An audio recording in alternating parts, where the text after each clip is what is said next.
하나님 말씀 봅니다. 창세기 32장 13절입니다.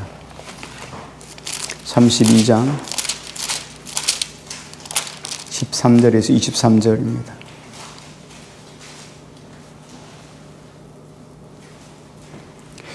(23절까지) 보겠습니다. 13절부터 23절입니다. 야곱이 거기서 밤을 지내고 그 소유 중에서 형 에서를 위하여 예물을 택하니 암양소가 200여, 순양소가 20여, 암양이 200여, 순양이 20여. 전나는 낙타 30과 그 새끼요, 암소가 40이요, 황소가 10이요, 암나귀가 20이요, 그 새끼 나귀가 10이라.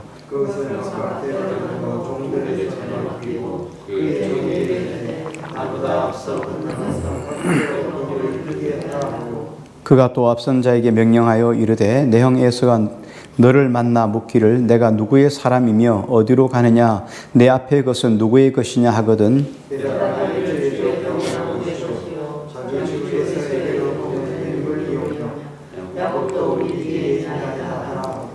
그 둘째와 셋째와 각 때를 따라가는 자에게 명령하여 이르되 너희도 에서를 만나거든 곧 이같이 그에게 말하고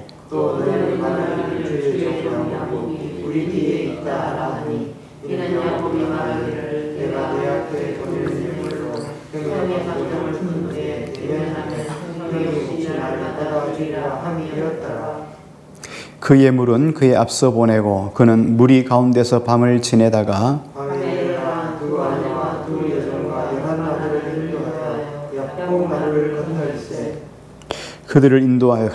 그들을 인도하여 시내를 건너가게 하며 그의 소유도 건너가게 하고. 아멘. 좋은 저녁입니다. 사랑을 축복합니다. 서로 사람 인사 나눌까요? 사랑합니다. 축복합니다. 우리가 신앙생활을 할 때 정말 중요한 것은 하나님과 수직적인 관계. 대부분의 신앙인들이 하나님과 수직적인 관계는 정말 소중하게 여깁니다. 정말 중요하게 여기는데 사람과 관계, 수평적인 관계를 무시할 때가 상당히 많죠. 특히 믿음의 사람들은 믿음 없는 사람들을 대략 무시하죠. 이렇게 하는 경향이 조금은 있습니다. 자, 그런데 우리가 다른 사람들의 존재를 무시하고는 이 땅을 살아갈 수가 없습니다. 하나님께서 우리를 만약에 세상 속에 불교처럼 말이죠. 우리를 건져서 그냥 하나님 막바로 구원의 천국에 데려가시든지 아니면 신앙촌처럼 믿음의 사람들만 집단적으로 수용하는 그런 곳이 있어서 들어가든지 이런 경우가 아니라면 우리는 구원받고도 여전히 세상 가운데 살아가요. 그러니까 안 믿는 사람들하고 같이 더불어 살아가기 때문에 그들을 무시하고 살아갈 수가 없다는 거예요. 그래서 우리가 그들을 대하는 태도라 할까요? 그들을 대처하는 것은 주로 세 가지예요. 하나는 전혀 무시하고 내 생각, 내 뜻대로 살아가는 방식이 하나가 있어요. 또 하나는 어떤 의미에서 적대적인 관계로 하는 거예요. 세상 사람들, 마귀 자식 말이죠. 이렇게 하면서 아주 강력하게 적대적인 관계를 하는 방법이 있고 또 한 가지는 조금 저자세이지만 자신의 자존심은 낮추고 어쨌든 그 사람들하고 관계를 잘 맺어가려고 하는 그런 방법이 있습니다. 이 세 가지 방법이 있죠. 오늘 야곱의 방법이 그렇습니다. 오늘 야곱의 방법이 이런 세 번째 방법을 야곱이 택하고 있다고 오늘 본문은 이렇게 말씀해 주고 있는 거죠. 야곱이 고향으로 돌아온다는 소식을 듣고 형 에서가 400명의 사람을 데리고 이 야곱을 맞이하러 온다는 소식을 들었어요. 자, 그럴 때 야곱이 얼마나 힘이 들었겠어요. 야, 이제 형님이 나를 죽이러 오는가 보다. 형님의 생각은 잘 몰라요. 그랬으면 어쨌든 생각하는 거죠. 지레 생각하고 여러 생각이 많겠지만 어쨌든 형님이 자기를 죽이러 온다는 이런 생각을 하는 거죠. 그래서 어쨌든 형님의 마음을 풀어야 되겠다. 이런 생각을 하고 예물을 많이 준비하는 거예요. 그래서 형님에게 예물을 보내는 거예요. 그런데 이게 이렇게 예물을 보내는 게 믿음의 방법인가 하는 거예요. 이게 과연 신앙인의 태도인가 하는 거예요. 신앙인들이 이렇게 하는 것이 옳은가 옳지 않은가 그 부분을 조금 관점을 생각해 보려고 합니다. 우리가 살면서 가장 힘든 때가 언제입니까? 삶에 고난이 있을 때이기도 하고 뭐 문제를 만났을 때도 힘들기도 하고 우리가 신앙생활을 하면서 힘든 일이 많죠. 그런데 개인적으로 보면 신앙생활을 할 때 제일 힘들었던 것이 뭐냐면 하나님의 응답이 더디 이루어질 때예요. 하나님이 내 상황을 다 알고 있어요. 그런데 하나님이 내가 원하는 대로 빨리빨리 뭐 예를 들어서 아침에 서류를 넣었으면 뭐 한두 시간 있다가 결제가 나거나 이렇게 하면 좋겠는데 그 결제가 빨리 이루어지지 않을 때 사람은 아주 속이 바삭바삭 타고 때때로는 뭐 업다운을 계속 하는 거예요. 신앙이 좋았다 안 좋았다 계속 이런 상황을 가지는 거예요. 조울증처럼 말이죠. 잘 아시는 것처럼 아브라함은 이삭을 약속받고 나서 몇 년을 기다립니까? 25년을 기다려요. 25년이 보통 세월이 아니죠. 자식 하나 주는데 하나님이 준다고 약속만 해놓고 1년 아니고 2년 아니고 10년 아니고 25년이에요. 100세에 얻게 75세에 부름받았는데 100세에 이삭을 주거든요. 하나님이 모세를 들어 쓰시는데 애굽 왕정에서 40년을 지내다 광야로 내보내버리죠. 광야에서 모세가 하나님 앞에 다시 부름받을 때까지 몇 년을 기다립니까? 40년이에요. 한때 애굽의 2인자였잖아요. 바로의 공주의 아들이었단 말이에요. 공주의 아들이었는데 그런데 그 왕궁의 법도도 알고 뭐 상류층 중에 상류층이었던 사람이 저 광야에서 양이나 치는 양풀을 뜯기는 그런 목자가 됐다는 게 얼마나 비참한 거예요. 근데 그 세월을 몇 년을 지냅니까? 40년 세월을 지내요. 40년을 기다린다고 생각해 보세요. 하나님께 쓰임받기 위해서. 이 사람이 속이 파 썩어 들어가서 문드러지지 않고는, 그렇지 않고는 이거는 견딜 수가 없는 거예요. 그런데 하나님이 그 과정을 겪게 하시죠. 아브라함에도 겪고 하셨고 모세에도 겪고 하셨고 뭐 다윗은 안 그렇겠어요. 다윗도 마찬가지예요. 다윗은 소년 17, 8살 되던 때 그때 하나님께서 그에게 기름 부어가지고 그 이새의 집의 말제 아들에게 목장에 있는 아들을 불러가지고 그에게 기름을 붓고 난 다음에 언제 왕을 세웠습니까? 사울 다 죽고 그의 아들 이스보셋이 죽고 난 다음에야 왕이 돼요. 그러니까 10수년이 지나는 거예요. 그 세월 동안 이 다윗이 죽을 고비를 얼마나 넘깁니까? 막 배신당하는 걸 얼마나 막 당해요. 속이 문드러지고 썩고 이래. 그런 중에서 하나님이 이스라엘의 왕이 되게 하죠. 처음에는 유대왕 7년 6개월 정도. 그리고 전체 이스라엘의 왕이 되게 하죠. 그러니까 하나님이 우리 인생 속에 주실 때, 우리 인생 속에서 주실 때 가장 힘든 게 뭐냐면 하나님의 응답이 더디 이루어질 때. 야곱도 하나님께 기도했잖아요. 하나님께서 내 조상들의 하나님께서 나로 하여금 내 아버지 집으로 가라고 명령하지 않았습니까? 그렇게 했잖아요. 우리 지난주에 말씀을 나눌 때 명령했다는 거예요. 그래서 나는 지금 가는 게 하나님의 말씀을 따라서 쫓아가는 것이고 아버지 집으로 가야 되는데, 그리고 내가 지금 하나님께서 지금 아무것도 없이 빈손으로 지금 하란까지 갔다가 거기서 하나님께서 이렇게 두 떼를 만들어서 여기 오게 하셨다는 거예요. 그런데 지금 내 앞에는 원수 같은 형이 있어서 나를 지금 죽이려고 400명을 데려온다는 거예요. 지금 내가 두렵고 떨려서 견딜 수가 없습니다. 하나님 도와주세요. 지금 이게 야곱의 앞에 기도였잖아요. 그런데 이런 기도를 하고 났는데 하나님의 즉각 응답이 없었단 말이에요. 자, 그럴 때 우리가 어떻게 해야 됩니까? 하나님 응답이 없을 때 우리 어떻게 합니까? 그냥 마냥 기다리고 있을 수는 없잖아요. 그래서 야곱이 지금 어떻게 합니까? 자기의 생각대로 처신을 하는 거예요. 그게 13절, 14절, 15절입니다. 우리 같이 한번 읽을까요? 13절부터 15절까지요. 시작. 야곱이 거기서 밤을 지내고 그 소리 중에서 햇새를 위하여 예물을 택하니 암염소가 200이요 순염소가 20이요 암양이 200이요 순양이 20이요 전나는 낙타 30과 그 새끼요 암소가 40이요 황소가 10이요 암나귀가 20이요 그 새끼 나귀가 10이라. 자, 지금 야곱이 어떻게 했냐면 형에게 예물을 준비해서 예물을 보내기 시작합니다. 근데 이게 지금 초점이, 오늘 본문의 초점이 어디에 있냐면 이게 신앙적인가 비신앙적인가 하는 거예요. 신앙의 행위인가 비신앙의 행위인가 하는 거예요. 하는 이 형 에서에게 예물을 보낸 것이. 우리 그리스도인들에게 정말 가장 힘들고 어려울 때가 언제냐면, 물론 기다린 때라고 앞에 이야기했습니다. 근데 정말 기다림 속이 힘든 건데, 기다림이 힘든 건데 그 기다림 속에서 가장 무서운 것이 뭐냐는 거예요. 그 기다림 속에서 가장 무서운 것이 영적인 침체예요.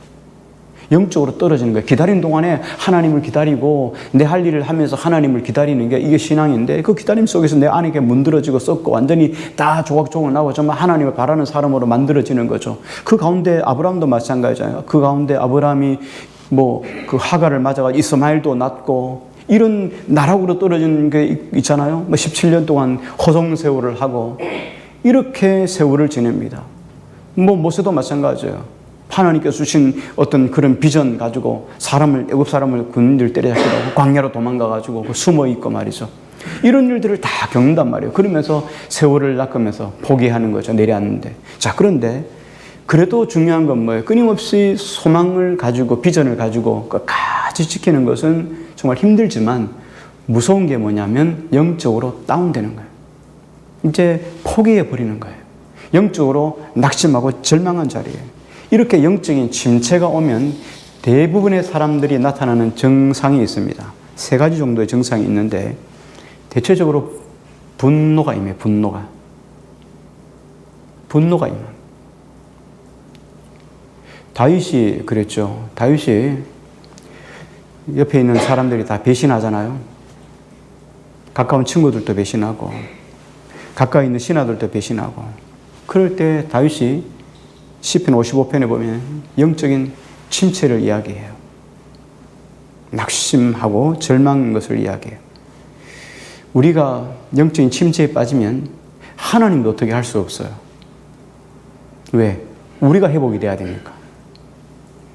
잘 아시는 것처럼 엘리야도 영적인 침체에 빠지잖아요. 내가 넉넉하니까 나를 죽여주십시오. 그런 엘리야를 하나님이 사용하실 수 없어요. 그러니까 어떻게 합니까? 엘리야를 그냥 그리 시내가 데려가가지고 그냥 먹이는 거예요. 먹이고 재우고 먹이고 재우고 먹이고 재우고 다른 거 없어요. 그냥 쉬게 하는 거예요. 잠만 자는 거예요. 재워요. 그냥 푹 재우고, 그리고 회복하니까 다시 어떻게 합니까? 하나님의 산으로 데려가죠. 그리고 하나님께서 그 속에서 말씀하시잖아요. 세미한 음성 속에 하나님 말씀하시고 그에게 비전을 주잖아요. 너 후계자를 위해서 엘리사를 세우라. 이스라엘의 왕 예후를 세우라. 아람 왕을 세우라. 이렇게 비전을 그에게 할 수 있는 하나님의 사명, 미션을 그에게 주잖아요. 이게 회복이에요. 그래서 영적으로 침체가 되면 어떻게 할 수가 없어요. 하나님도 건들 수가 없어요. 그래서 우리가 영적인 침체의 자리까지 가지 말아야 되죠.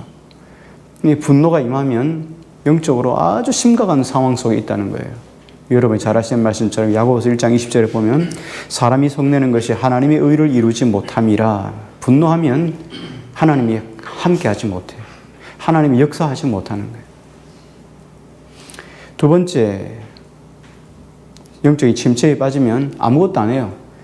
그냥 눈만 멀뚱멀뚱 그냥 하나님만 바라보는 거예요. 주로 이건 영적으로 신앙생활이 좀 초기에 어려웠을 때, 신앙생활이 첫 발을 내딛는 초기에 있을 때 이런 현상이 많죠. 아무것도 못하는 거예요. 뭘 어떻게 해야 될지 모르니까 그냥 가만히 있는 거죠. 영적인 침체에 빠지는 거예요. 또 한 가지는 하나님이 도와주실 것을 믿고 그냥 내가 할 일은 내가 하는 거예요. 물론 내가 뭔 일을 한다고 해서 영적인 침체가 완전히 해결되는 건 아니에요. 도움은 안 되지만 그럼에도 불구하고 가만히 있지 않고 내가 할 도리는 하는 거예요.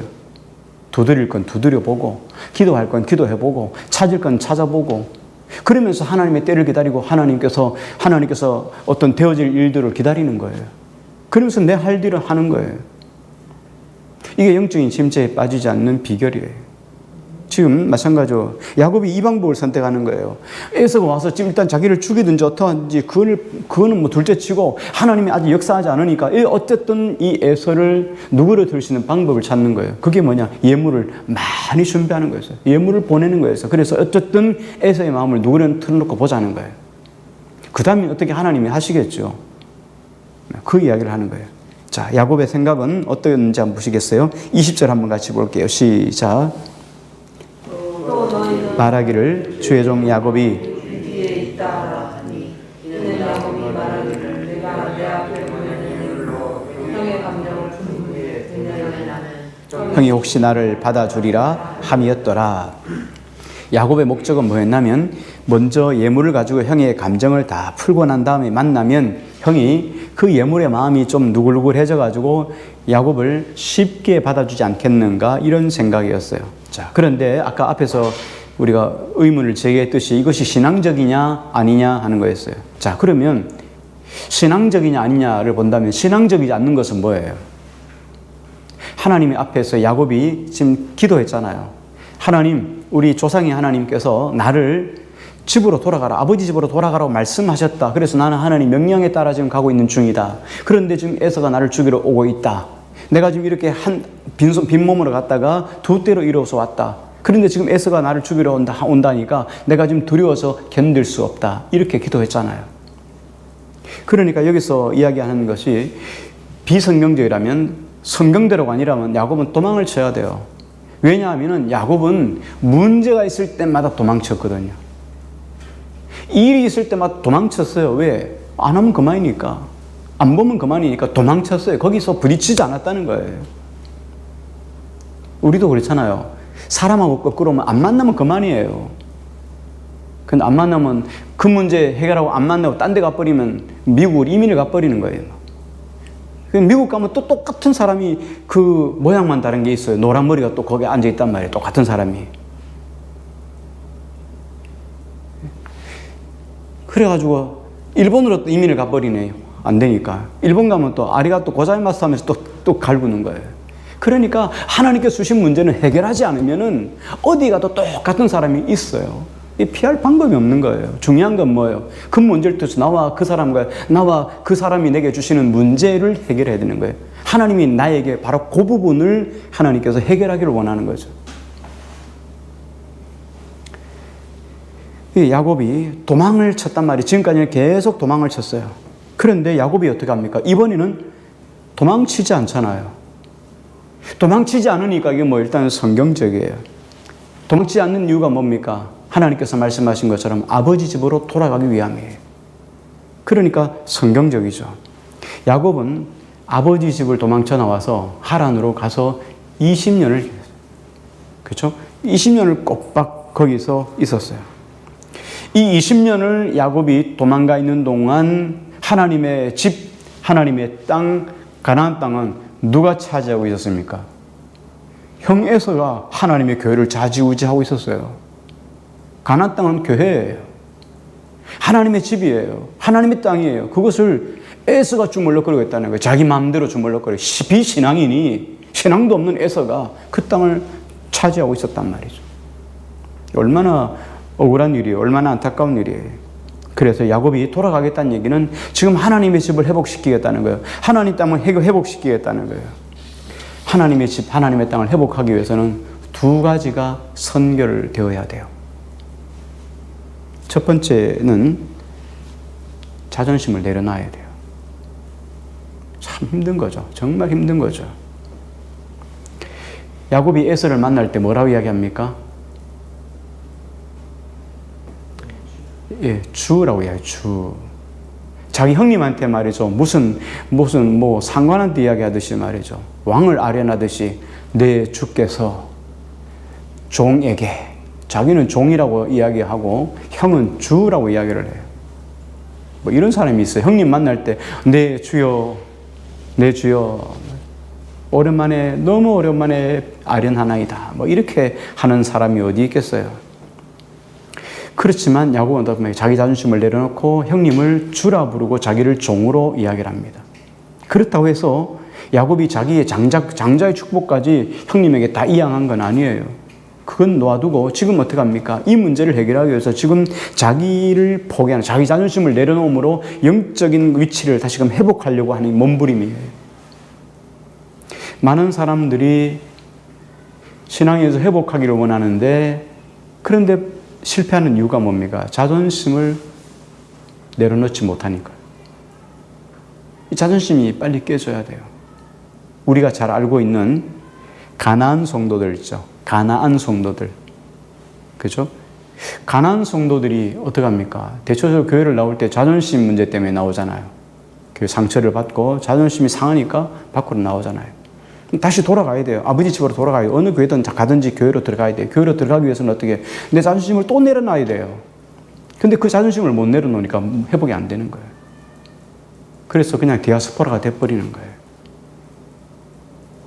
이 자존심을 포기해야 되는데 이 자존심 포기하는 게 정말 쉬운 문제가 아니에요. 신앙에 회복하기 위해서는 자존심을 내려놔야 돼요. 또 한 가지는 자기가 쌓아온 재물, 몇 년 동안 모았어요. 20년 종살이에 모은 것이 2대예요. 근데 이 2대를 지금 누구를 위해서 다 거의 내놓습니까? 형을 위해서, 예물을 위해서 그 재산을 다 포기하는 거예요. 지금 야곱이 형 에서에게 보낸 예물은 어마무시한 거예요. 그런데 야곱이 이 재물을 어떻게 합니까? 그냥 내놔요. 형님한테 그냥 선물로 내놔요. 왜? 야곱의 생각은 뭐였어요? 이때라.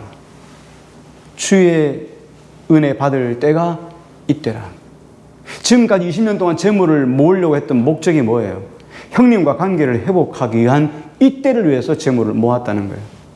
이때를 위해서 재물을 쌓아뒀고 이때를 위해서 재물을 모았기 때문에 이때를 쓰는 것이 당연하다고 생각하는 거예요. 여러분 재물 모아가지고 뭐 하시겠어요? 천국 갈 때 뭐 가져갈 거 아니잖아요. 돈은 쓰려고 모으는 거잖아요. 쓸 때가 있으면 사용해야 되죠. 그러기 위해서 돈을 모으는 거잖아요. 그죠? 절대적이지 않다는 거예요. 야곱도 좀 그렇게 생각하는 거예요. 돈은 절대적이 아니에요. 재산은 이럴 때 사용하려고 돈을 모으는 거예요. 재물은 영적인 관계를 회복하는 일이라면 돈은 여러분 기꺼이 쓸 수 있어야 돼요. 육적인 것들 때문에 영적인 것들을 포기하는 그런 경우는 없어야 돼요. 재물은 영적인 것들이 회복된다면 기꺼이 쓰는 거예요. 그래서 야곱이 이 재물을 그냥 형님에게 내려놓죠. 자, 우리가 신앙생활에서 정말 힘든 부분이 있다면 세상에서 어떤 일을 할 때 내가 할 일은 무엇이고 하나님이 할 일은 무엇인가를 구분해 놓는 거예요. 그런데 결론을 먼저 말하면 하나님의 일과 내 일은 따로따로가 아니라는 거예요. 하나라는 거예요. 하나. 하나님의 일과 내 일은 하나라는 거예요. 우리는 자꾸 따로 생각하니까 거기서 실패하고 실수하는 거예요. 예컨대 구원에 관한 문제를 한번 생각해 보십시다. 하나님께서 이스라엘 백성들을 애굽 땅에서 출애굽시키죠. 홍해를 가르죠. 그리고 광야를 지나게 하시죠. 그리고 가나안 땅에 들어가게 하시죠. 예수 그리스도 이 땅에 오시게 하시죠. 그리고 십자가에 못 박혀 죽게 하시죠. 부활하시게 하시고 승천하게 하셔요. 이건 우리가 할 수 있는 일은 아무도 없어요. 출애굽 이스라엘 백성들이 못하는 거예요. 홍해를 가르는 거 이스라엘 백성들이 못하는 거예요. 광야를 지나는 거 이스라엘 백성들이 못하는 거예요. 그런데 하나님이 하시는 거예요. 그거는. 다시 말하면 구원은 우리에게 속한 것이 없어요. 우리는 할 수 있는 것은 그 중에 1도 없어요. 다 하나님이 하게 하시는 거예요. 하나님이 하시는 거예요. 자, 그러나 그것만 아니라 우리가 이 땅에서 하나님의 백성으로 하나님의 일이 아닌 우리가 해야 할 일이 있다는 거예요. 하나님께서는 구원받고 난 다음의 일들은 다 어떻게 합니까? 우리를 통해서 일하셔요. 하나님이 다 해주지 않아요. 그렇죠? 어머니가 아이를 낳고 난 다음에 어릴 때는 잘 모를 때는 똥도 닦아주고 오줌도 누키고 다 대변 소변 다 받아주지만 크면 어떻게 합니까? 자기가 알아서 하잖아요. 양치도 자기가 알아서 하고 세수도 자기가 알아서 하고 하잖아요.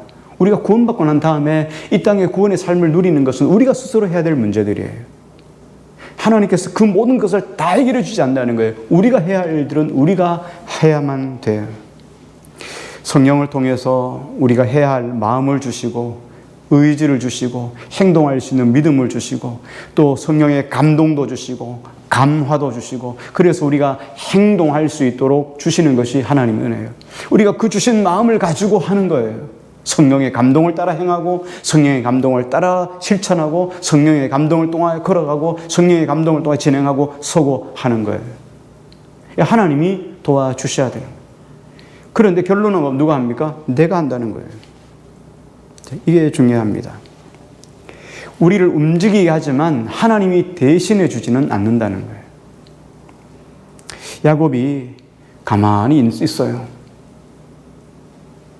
야곱이 하나님 앞에서 야복강에서 기도하고 가만히 있는데 에서가 와가지고 야 오랜만이다 잘 있다 잘 와야지 잘 왔다 야 교회를 회복해야지 이제 가나안 땅 회복해야지 너 왔으니까 이제 장자에 복 가지고 너 가나안 땅 이 하나님의 교회를 든든히 하나님 나라를 든든히 세워라 이렇게 해주는 법은 없다는 거예요.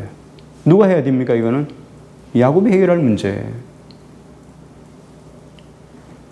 야곱이 머리를 써야 되고 몸을 움직여야 됩니다. 그리고 하나님의 뜻을 따라서 적극적으로 하나님의 뜻을 생각해내고 하나님의 뜻이 무엇인지를 분석하고 실천해야 될 몫은 누구냐? 야곱의 몫이라는 거예요. 자, 그러면 우리가 어떻게 하면 하나님의 뜻을 잘 알 수 있을까? 어떻게 하면 하나님의 뜻을 알 수 있을까 하는데, 하나님께서 나에게 말씀하신 대로 삶에 적용하면 돼요. 삶에 하나님 뜻대로 적용하면 하나님의 뜻을 쉽게 알 수 있어요. 자, 예를 들어서 야곱이 지금 아버지 집으로 돌아가야 됩니다. 그런데 지금까지 에서 때문에 못 돌아간 거잖아요. 그런데 지금 에서는 건재하고 있습니다. 심지어 400명 이끌고 자기를 지금 잡으러 온다고 이야기, 자기에게 온다고 지금 하고 있는 거예요. 잡으러 오는지 죽이러 오는지 모르지만, 어떤 의도로 오는지 모르지만 자고자는 자기에게 온다는 거예요. 자, 그럼 어떻게 해야 될까요? 하나님 뜻이 뭐예요, 지금? 자, 그럼 어떻게 합니까? 도망가야 됩니까? 아니면 머리를 숙여 복종해야 됩니까? 어떻게 하면 돼요? 돌아가려면 머리를 숙이는 거죠. 방법이 없잖아요. 도망가는 건 하나님 뜻이 아니잖아요. 다시 돌아가는 건 하나님 뜻이 아니잖아요. 돌아가지 않기 위해서 지금 어떻게 합니까? 돌아가지 않기 위해서 외삼촌 라반과 지금 서로 언약했잖아요. 맹세의 돌무더기를 쌓고 언약했잖아요. 다시 돌아가지 않고 당신도 돌아오지 않기 위해서 언약을 했잖아요. 그러니까 형 에서를 만날 수밖에 없는 거예요. 이게 하나님의 뜻이에요. 그렇다면 자기가 예물을 드리고 이러는 것들은 뭐예요? 하나님의 집으로 돌아가기 위한 비용 부담이에요. 각각 나라가 유엔에 가입을 하죠. 유엔에 가입을 하면 유엔이 주는 분담금이 있습니다. 그게 세계 시민들, 세계 국가에 대한 분담금이에요. 그렇죠. 우리도 지금 분담금 상당히 많은 부분을 우리가 내잖아요.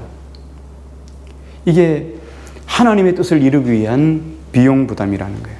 자, 그래서 우리가 이 세상에서 정말 신앙생활을 할 때 가장 힘든 게 이 자존심을 내려놓는 거예요. 이걸 해결하지 않으면 정말 하나님의 뜻을 이룰 수가 없는 거예요. 형 에서를 만나서 정말 내가 내 주여라고 부르면서까지 자기를 낮추지 않으면 이 문제가 해결이 안 되는 거예요. 이 문제는 마치 뭐와 같냐면 아마추어하고 프로와의 차이 같아요. 신앙생활을 보면 우리가 신앙생활을 깨우리 했잖아요. 신앙생활을 깨우리 했으니까 우리는 뭐예요? 이미 성경의 말씀처럼 너희가 뭡니까? 뭐 죽을 먹는 게 아니라, 그렇죠? 이유식을 먹는 게 아니라 뭘 먹어야 돼요? 단단한 식물을 먹을 자가 되잖아요. 그러니까 우리가 신앙에 이제는 프로가 돼야 된단 말이에요. 신앙의 프로는 프로답게 신앙생활을 해야 되는 거죠. 그런데 우리가 신앙생활을 프로답게 하지 않고 뭐처럼 할 때가 많아요? 아마추어처럼 할 때가 많다는 거예요. 신앙생활을 아마추어로 하면 안 돼요. 우리가 어떻게 해요? 프로처럼 해야 돼요. 자, 프로는 뭡니까? 아마추어는 또 뭐죠? 아마추어는 무슨 일을 하든지 전문가가 아니에요. 비전문가예요. 그 영국의 프리미어 리그에서도 보면 팀들이 많잖아요. 뭐 천문학적인 몸값을 가지고 그거 뛰잖아요. 우리 잘 아는 것은 손흥민 같은 경우도 뛰잖아요. 그런데 어떤 팀은 아마추어 동호인들로 구성된 팀도 있어요. 그 팀들이 그 2부 리그에서 1위를 해. 2부 리그에서 1위를 한 팀은 1부로 올라가요. 1부 리그에서 꼴찌한 팀은 2부로 떨어지는 거예요. 근데 이럴 때 보면 2부 리그에서 뛰던 아마추어 선수들이 1부 리그까지 승격이 되는 거예요. 자, 그 사람들은 다 직장인들이에요. 뭐 어부도 있고 뭐 사무원도 있고 낮에 가서 하루 종일 일하고 저녁에 와가지고 이 아마추어로 축구를 하는 거예요. 공을 차는 거죠. 그리고는 했는데 어떻게 실력이 좋아서 그렇게 올라가는 경우 있단 말이에요. 아마추어예요.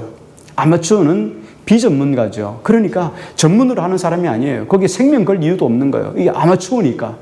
그런데 손흥민 같은 경우는 달라요. 뭘로요? 천문학적인 값은, 몸값은 뭘로 결정이 됩니까? 실력으로 결정되는 거예요. 그러니까 자기 실력은 곧 돈이에요. 그러니까 전문가처럼 최선을 다해야 돼요. 목숨을 걸고 밥값을 다 해야 되는 거예요. 이게 전문가, 이게 프로페셔널과 아마추어의 차이예요. 아마추어는 그냥 취미 삼아 하는 거예요. 비전문가니까. 근데 프로는 직업으로 하는 거예요. 무엇을 하든지 머리를 쥐어 짜내고 거기에 아주 온 마음을 올인해야 돼요. 다 쏟아야 된다는 거예요. 그러면 신앙생활도 마찬가지잖아요. 신앙생활에 우리 한번 적용을 한번 해봅니다. 신앙생활에 아마추어로 한다는 건 뭘까요? 신앙생활에 아마추어로 한다는 것은 이런 거예요. 시간 되면 하고, 친구 만나러 가고, 놀 일 있으면 놀고, 그리고 시간 남으면 교회 나오고,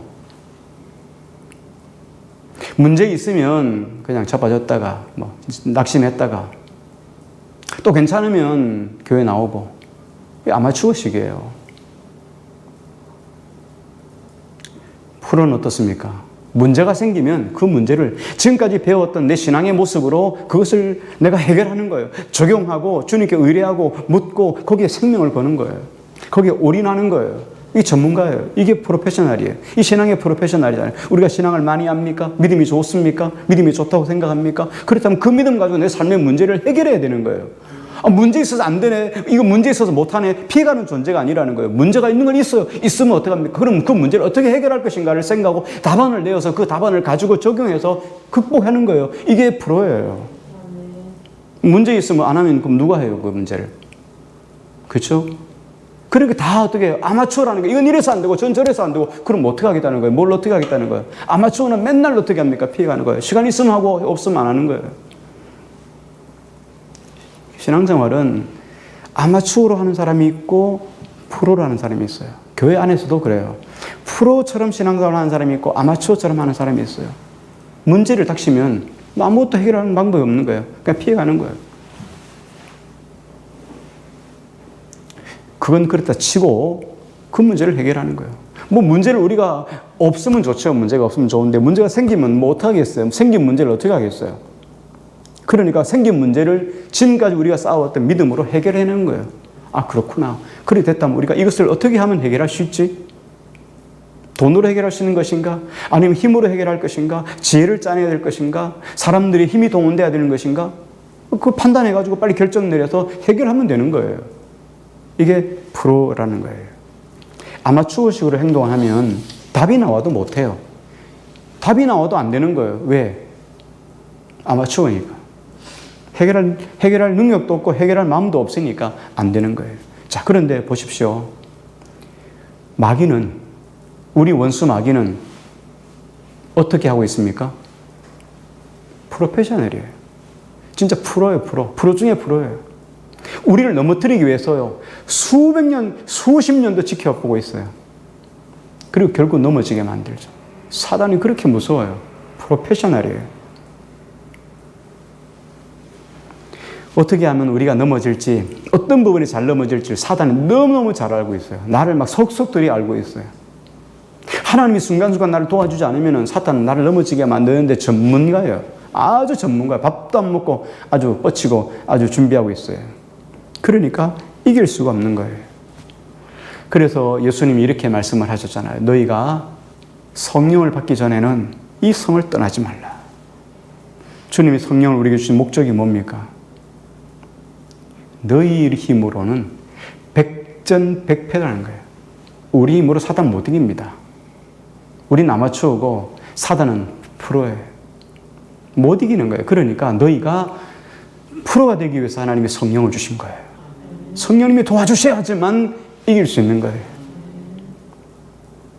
그래야 사단의 모든 괴기를 이길 수 있는 거예요. 그러니까 바울이 이런 이야기를 하잖아요. 너희 씨름은, 야, 너희가 전문가라면 사단의 전략을 파악해야 돼. 성령께서 우리에게 주신 마음이 뭐예요? 야, 사단은 저거 사람이 아니라는 거예요.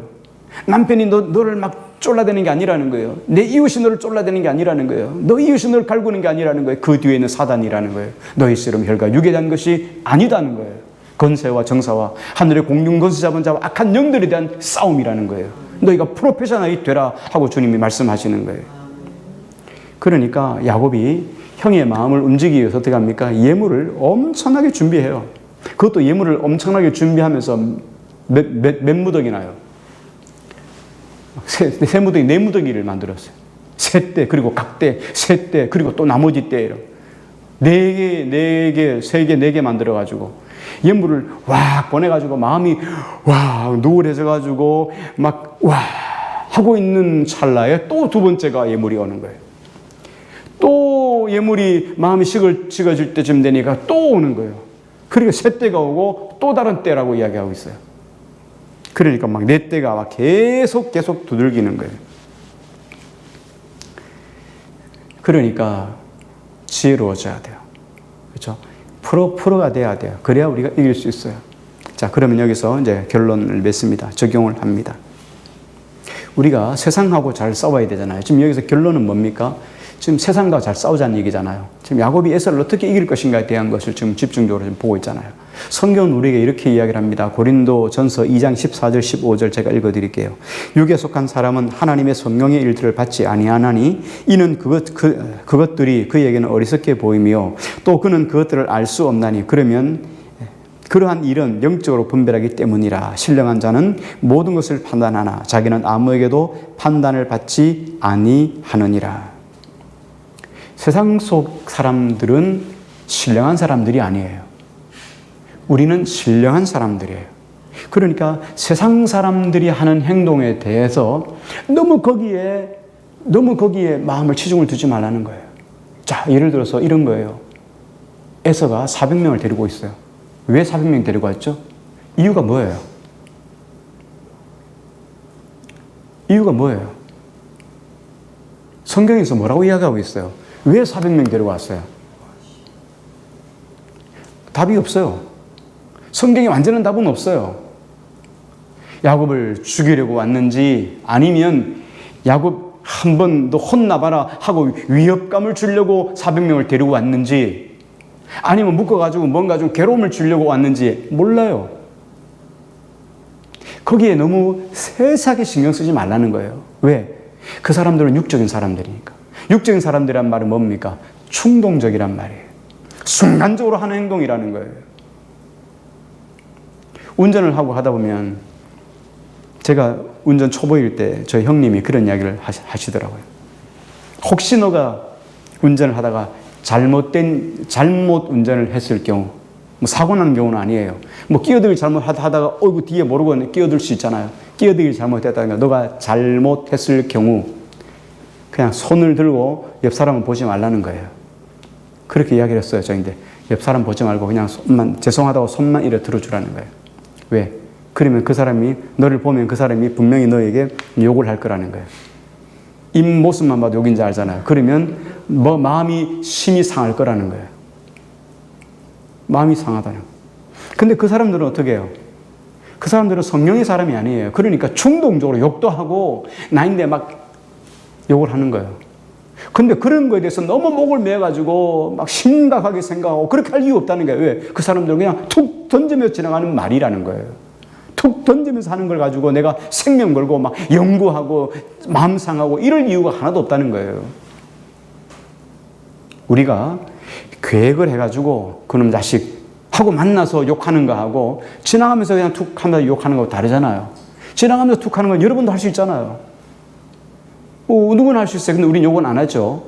근데 여러분 운전하다 그럴 수도 있고 뭐 지나가면서 만나면서 그럴 수도 있고 요즘은 어때 보복 운전도 있는데 생판 모르는 사람끼리 보복 운전이 이루어지는 거예요. 그 사람 뭐예요? 마음 못 가는 거예요? 아니잖아요. 감정이란 말이죠. 순간으로 일어나는 거에 대해서 너무 치중하지 말라는 거예요. 지금 야곱에게 하는 이야기가 그 이야기예요. 욥이 이 에서가 하는 이야기 행동이 다 충동적이라는 거예요. 그 사람 왜 들어오는지 아무도 몰라요. 그러나 이건 하나님께 맡기고 나는 어떻게 해요? 하나님께 집중하고 선물 보내고 하나님의 기도를 구하고 기다리고 이거 다 한 거예요. 너무 세상 사람들의 신앙의 수준을 너무 높게 보지 말라는 거예요. 세상 사람들은 신앙의 수준이 없어요. 신앙이 전혀 없으니까 신앙이 사람이 아니에요. 그런 걸 신앙의 수준으로 판단하려고 하지 말라는 거예요. 그 사람들은 무엇인지 얼마든지 감정적으로 할 수 있는 사람들이에요.